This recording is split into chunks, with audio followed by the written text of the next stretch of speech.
Hi, this is Chronicles and I'm your host, Simon Rushton. It's about 11:15 at night and I've got a young guy in the car, very athletic. I actually thought he played for football, and I guess right. He used to play for Crystal Palace, and he has his own clothing line, and he's just 17 still, so very impressive. He's going to be 18.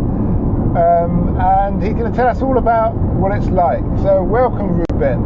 Thank you. Okay, you probably need to speak a bit louder than that, even though you've got a mic. Thank you. Okay, so tell us, how did you get to play for football for Crystal Palace? What was the process? Alright, so when I was like in year 9, so I was about 14, I was playing for a team called Kent, and my manager, he had good links with Crystal Palace already. He got a lot of people into Crystal Palace. Okay. So I was playing for them. The first year, I was playing as a defender, so I wasn't really good. Then the second season, like towards the end of the first season actually, I was playing striker. So my manager's very good. He like taught me, he showed me players to watch. Like he used to tell me to watch Bergkamp, Henry, Ronaldo, the old Ronaldo. So I used to watch their movements because I'm very fast as well. So my main task he used to give me was my movement off the ball and when I'm about to receive the ball. Okay. So I used to watch their movements a lot. By the second season, bear in mind I was a defender the first season. I went from defender to next season being top goal scorer for the league and for my team as well. So then towards the end of the season, I got a scholarship by Crystal Palace. Okay, so I noticed you're changing quite a few positions there. Is that the normal thing? You need to be able to work in any position? No, I'm a overround guy. I can play well, actually, no, not say overround. I can play defender, and I'm a good attacker because I can shoot. I'm fast. My movement off the ball is good as well. What's your strongest position then? I'll say striker. Mm-hmm. Well, back then, I don't know about now. Okay. So you started, what's the team you played for? Kent? Yeah, that was the last team I played for before Crystal Palace. Oh, okay. And did you have a longer upbringing of being brought to football by your dad or your mum or? Nah, my mum was more of a boxing fan. Okay. And my dad, because I was very fast, my dad preferred me to do athletic or, yeah. So your mum was a boxing fan? Yeah, she was a boxing fan. That's great. Okay. So both of your parents encourage you with sports. Yeah. That's good. See, that says a lot that you've had that guidance, that parental support. Yeah. So knowing what you know now, right, give me a typical day, what it's like playing for Crystal Palace or being on a team. Alright, so a typical day, let's say training day. It depends. Some trainings we had in the morning, like early morning, like 10. Some trainings we'll have like in the afternoon around 2. But basically we'll go to training. If you're late, don't bother coming training. And if you don't come training, you better have a good excuse because they were very strict on either being late or not coming to training. So you had to make sure you're on time, at least like half an hour early. Warm up by yourself, warm up with the lads. Yeah, just warm up. Always do that stretching drills with the coach. And yeah, depending on what we need to work on, we'll do a training session on what we need to work on. Okay. So I noticed you spoke about being late. Yeah. Were you one of those people? A couple of times. Okay, so you think that may have had a reflection on you not being picked? Or? Nah, not really, you know. Not really? Nah, there was people that were more late than me and still got picked. And still got picked? Yeah. Okay. So, did they give you the whole, so you was wearing the whole Crystal Palace kit then? Yeah, we had a training kit, like where we had to train in. We had like a normal kit, so like a polo top, just a casual top. We had a home kit and a away kit. Okay. What league was that in? Crystal Palace in? The National Alliance League. National Alliance? Yeah. Oh, I'm not too familiar with football, so excuse my ignorance. Yeah. So did you travel with Crystal Palace? Yeah, they'll take us to matches if we're away, and yeah. Did you travel internationally or just national? Nah, I never actually got opportunity to do any of this. Sorry? I wasn't there when we had any international matches. We were meant to do one actually. I think it was, where was it? I think one was in Australia. It was a tournament, but I think the tournament got cancelled or something. Like, it didn't go to plan. That was meant to be that. I think it was a summer tournament, but something happened to that tournament. So no, I never got the opportunity to go international though. Okay, that's interesting. Knowing what you know now, what would you have changed? Is there anything you would have changed? I think I had a very bad mindset back then. Like, let's say I had a bad game, I would let that get to my head a bit too much, and it will affect my next game, the game after, training. Like, I just think I didn't have I didn't have a growth mindset.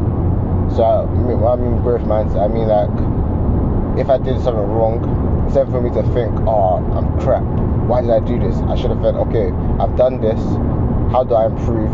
In training, what am I going to need to improve? When I get home, who am I going to watch? What am I going to do?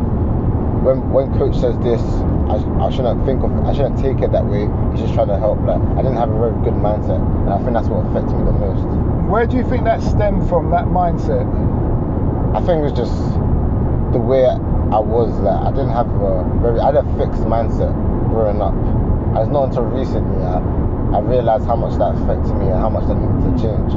But do you understand where it come from? Because obviously you had your parents' support. So it must have come from my parents have quite a growth mindset. They're not really like that. So I wouldn't say it's from my parents or it was from.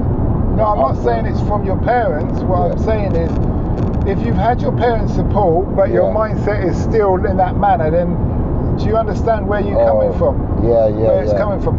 And the reason why I ask, because it's very important to understand where you get something from. Because if you don't understand where it's coming from, you don't know how to address it. Do you understand? But yeah, go on. So I just feel like now, let's say if I had back then the mindset I had now, nothing would have stopped me. I would have kept going. I would have been much hard working, and I would have been like less talk, more action. Okay, I understand. Would you encourage other people to do the route that you've done? What, so to try football? Yeah, I think football is it's a popular sport. There's good money in it, obviously, but the love for the sport is unmatched. Like having matches, everything about the sport is just beautiful. So I'll definitely encourage young people to play football, but just make sure you go in with the right mindset if you actually want to take it seriously. What would you say it was like?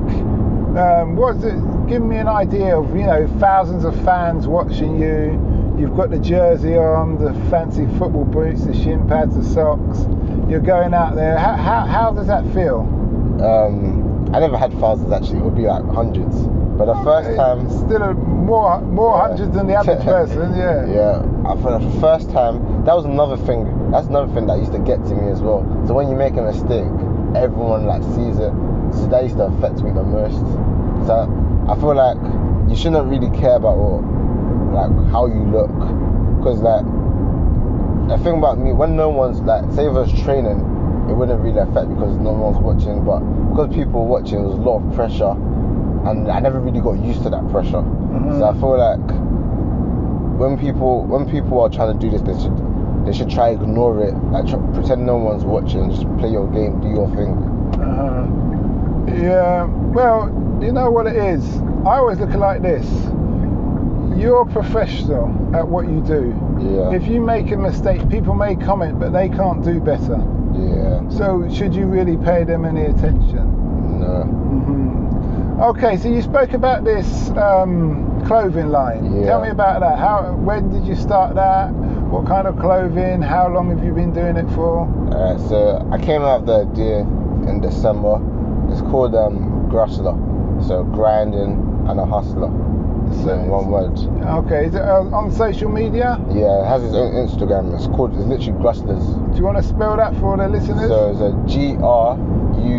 GRUSTLERS. S01 E070 So anybody who wants to look him up, see his flavours, what is it? Sportswear, urban wear? Urban wear. I've got t-shirts, and it's actually coming out on Saturday. Okay, so you're launching it? Yeah, I'm launching it on Saturday. We have t-shirts, jumpers coming out on Saturday, so everyone should go and look at my Instagram. Yeah. So what made you want to do this? Because when I stopped football, I started to think what I actually want to do in my life, and I know I've always had the mindset of being I'm wealthy, and I want multiple of income. So I'm going to uni in September. Want to get into financial investments with banks, and then I also want to have my own clothing line, and I also want to get into property. So I just want to have multiple incomes as I grow up, so to help me reach my goals. So yeah. Okay, that's good. So what are you going to be studying at uni? Yeah, finance and investment. Okay, that's good. So going back to the clothing line, have you got lots of members?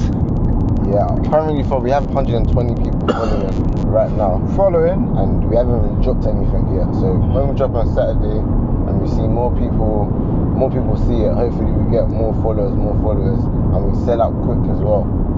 And more people want more. So are people requesting to buy already, or? Yeah, loads of people are saying, when is it dropping? Okay. When's it dropping? That's good. Well, I wish you well on that. Thank you. And stuff. Back to the education. So apart from your clothing line, and you've had a history of football already, what you said you're studying in finance, what do you want to be, a banker, a trader? Yeah, I want to get into investments with banks. So like a bank, obviously, that gets involved in investments. For your business? Not just for my business, for other businesses. Like, say if a rich person wants to invest this much, I want to help them in terms of negotiation, help them to where to invest their money. So you're a facilitator? Yeah, basically. Okay, I understand that. Do you have to go to uni to learn that? Or would you say it's a case where you could have just found somebody who works in that business and mentored them, allowed them to be your mentor, and then you could have saved yourself 27,000? Yeah, that is true. But I find the parents I have, the best way is to go through uni, because they always think that uni's the be all and end all. Yeah. So what's your heritage then? Nigerian. Oh, okay. So I understand that straight away. Yeah. Anyway, thanks a lot for that interview. It's alright. It's been very interesting. Thank you. For the listeners out there, please like, subscribe and share. Do not forget to listen to our sister podcast called Africa Investor Stories, all about people from around the world who've invested in the fastest growing economies on the planet, which are in Africa and has been for at least the last 5 years. It's the good, the bad, the ugly and the funny. You'll hear it, all those things, cultural diversity and all the rest of it. Apart from that, I hope you like this episode. It's the first time we've actually got an interview with a football player, a professional or ex-professional football player. Sounds very interesting. Feel free to leave a voice message about your thoughts on this kind of episode, and have a nice day.